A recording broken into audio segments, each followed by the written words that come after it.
Welcome back to Politics Today. We'll turn our attention now to the Ondo Governorship Election, which is just less than a month away. The ruling party received an august visitor in the person of the national chairman of the party, where he talked about winning 90% of the votes in the election. Let's speak with the campaign spokesperson of the APC in the forthcoming governorship election in Ondo State, Banji Okunomo. Welcome to Politics Today, Mr. Okunomo. Good evening. It's a pleasure being here after a while. Thank you very much. I would like us to start with some clarification, perhaps get the stance of your party on this. The People's Democratic Party in the state wants the REC changed. They say Oluwatoyin Babalola has a direct affinity and has been resident in the state, and they want her changed. What does your party think about that? Don't skip this video. God wants to speak to you. He has chosen you. If you are watching this video... Well, as a matter of fact, when we received that information that the PDP is demanding the removal of the REC, we didn't receive it as a surprise, because when the party is not prepared for an election, or when the party is already apprehensive of losing an election, it is likely to be coming up with a number of attacks and attacks, blows here and there. So that was why we didn't receive it as a surprise. We are also not going to come out to say, oh no, INEC don't redeploy your official. But the only thing we can say is that, is it part of the requirement? They came up to say that the woman, the resident electoral commissioner, is an indigenous of Ondo State, and for that reason they are saying that there's likely going to be bias, and they are on that account demanding the removal of the woman. In swift reaction to that, the umpire, which is the Independent National Electoral Commission, who happens to be the employer of the woman in question, they came up to say no, the woman is not an indigenous of Ondo State. That goes to water down, or it goes to refute the allegation raised by the PDP. It goes to expose the baselessness of the allegation, because when you make an allegation, your allegation must be substantiated with facts.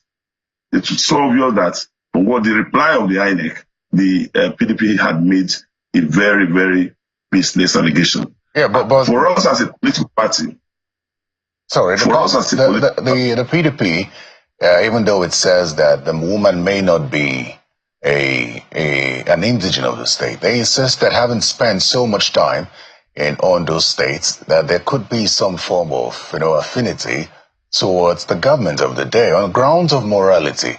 Do you think that should be dismissed?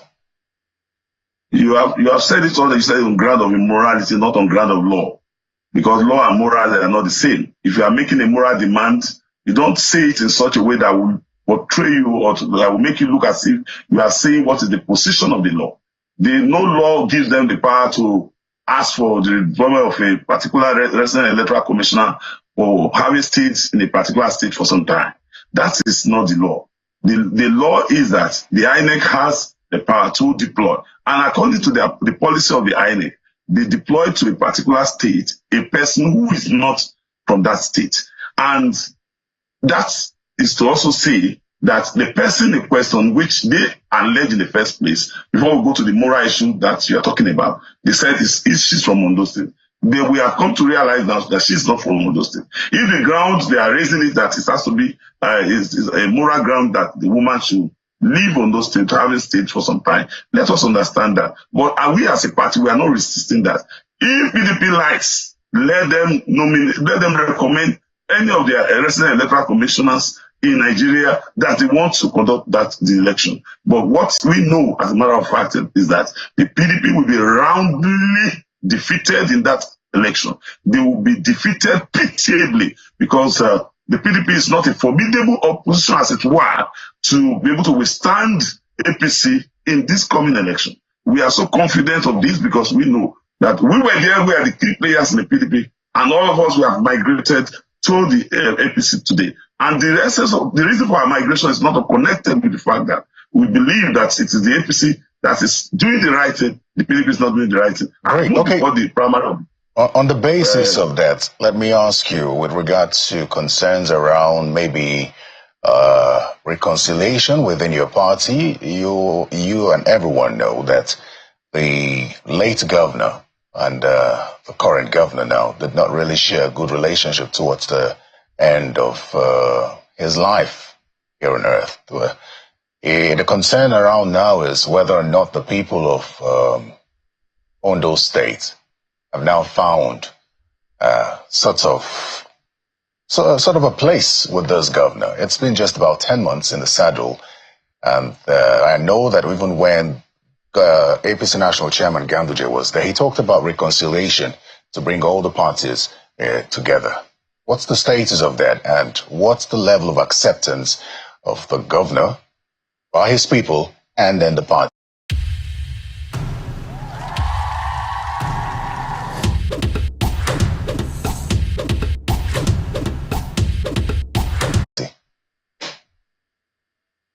I'm not going to go deep into the issue you have raised, but let me say that all that transpired during the period, Mr. Governor, the then governor, our respected Rotimi Akeredolu, senior advocate of Nigeria, during the period he was sick. You know that before a person dies, there's always a period of sickness, preceding, death.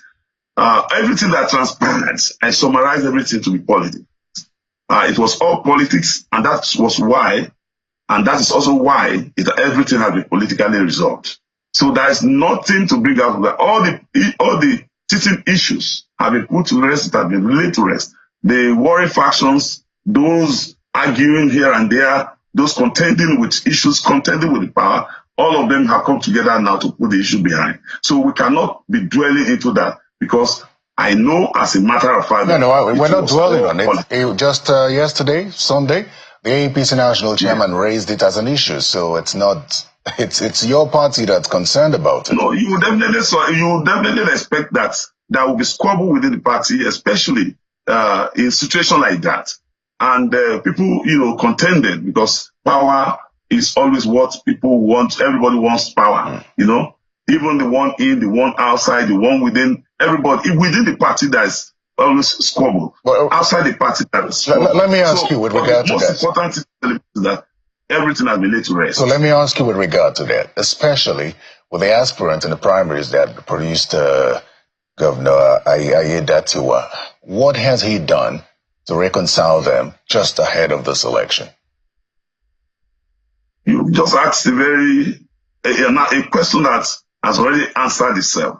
You said 2 days ago that the leadership of the APC visited Ondo State, and as they came to Ondo State, all the parties, all the persons that participated in the primary, aside Dr.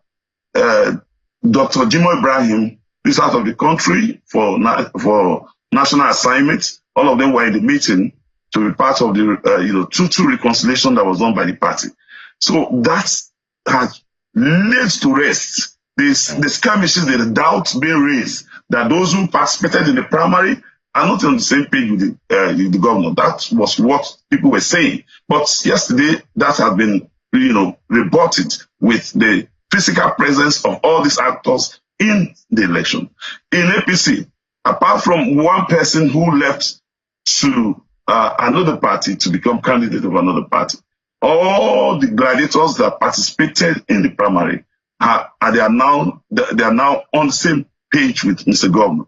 You also recall that at the meeting held yesterday, where the leadership of the APC, led by the national chairman of the party, came to Ondo State.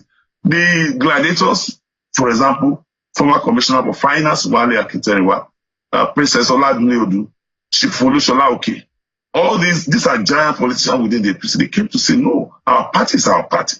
We have nowhere to go. We must go into this election to win, because the essence of party's participation is to gain political power. All right. That is an indication that there is no issue within the APC. The APC has always devised, scientific mechanism in resolving problems, and this is not connected with the leadership of the party led by Bola Ahmed Tinubu. All right. You know that the APC has not been suffering all this internal, crisis, tearing the party apart, so that the party cannot hold itself together like it happens in the opposition party PDP. Let's look at governance in the state. What are some of the people-oriented programs or projects that the governor has been able to put in place in 10 months that could possibly endear him to the people? Thank you very much. When we want to talk about the areas of intervention of Mr. Governor, you know that this government came on board as a result of the fact that we had our governor who died. And since Governor Lucky that has come on board, he has continued to implement programs and projects of the late government. For example, the security situation of Ondo State has been so superb because of the Amotekun call, which was introduced by his boss, and which still continues. In Ondo State today, you can sleep with your two eyes closed without, any apprehension of being attacked by anybody, because the Amotekun call, which is more or less performing or replacing the demand for state police, they have done well, beautifully well, in maintaining peace and tranquility within the state. And you know that peace is a panacea to development. Aside from that, what the governor has been able to do in education, in health sector, in infrastructure, they are monumental. If I want to begin to mention that, there are just too many. Immediately the governor came on board, he was able to intervene in our own universities. The University of Medical Sciences it made huge amount of money available, went to about 1 billion naira into education in that institution. This was a remarkable, intervention of the governor in that institution. Not only did the governor do that, what about the OSUSTEC? What about the schools that have been rehabilitated within the state? What about health sector, the rural, the health, the primary health care, and all what have you? Okay. In fact, the governor has done beautifully well in ensuring that the development of the state is obtained, and that is the attraction of the public to Mr. Governor. Okay, so it would seem, however, that in the last just about 10 months, there seems to be an already hanging allegation over the governor's head. The People's Democratic Party specifically pointed out to one of the projects, saying that he had approved on the 22nd of July 2024 asphalt overlay of roads in 4 Akoko local government areas to the value of, I think, 35 billion naira. And they say that 3 months later, those roads remain the same, and the contractors say that they've not been paid. Well, I have decided I will not be responding to some of these allegations, particularly as it has to do with approval of fund or approval regarding project to be executed. Before you can come out to allege, you must have a reason that is genuine, that is sound. You cannot come and say that the government has no power or has no rights to approve programs and projects for the people. If a government is doing it outside of its budget, that is when you can come up and say, no, this government is deviating from the budget, is doing what is not budgeted for. It is the duty, it is a constitutional duty, the primary responsibility of every government to sit at its executive council meeting, take decision, resolve that this project with the... No, you may have missed the question. Just hold on. I've been seeing documents flying around, people saying... No, 1 second, Mr. Okunomo, you may have missed the question. The question was specific around the 35 billion naira for roads in Akoko local government area, which they say the contractors say they've not been paid. So they have not been paid. I'm not in the position to answer that question. What I was expecting them to say is that project that was awarded was paid for and the contractor has not done anything. If it has not been paid for, you know that there is a way government operates. That is why when you make your budget does not immediately mean that what you have budgeted for is going to be done immediately. It depends on the inflow of funds. It depends on the priority of government at that time. You cannot bring that one out and begin to allege that, it was awarded, something was not paid. So all these are frivolous allegations that anything. Mr. Banji Okunomo, I'd like to thank you very much for coming to speak with us on politics today. And we wish you well as the day approaches. Thank you very much. It's a pleasure being here. And I want to assure you that our party will continue to take the message of, improve governance to our people, and we'll do everything within our reach to ensure that our resolve for productive development will be done to its completion. Very well then. Thank you very much. And that's all the time we have in politics today. Thank you very much.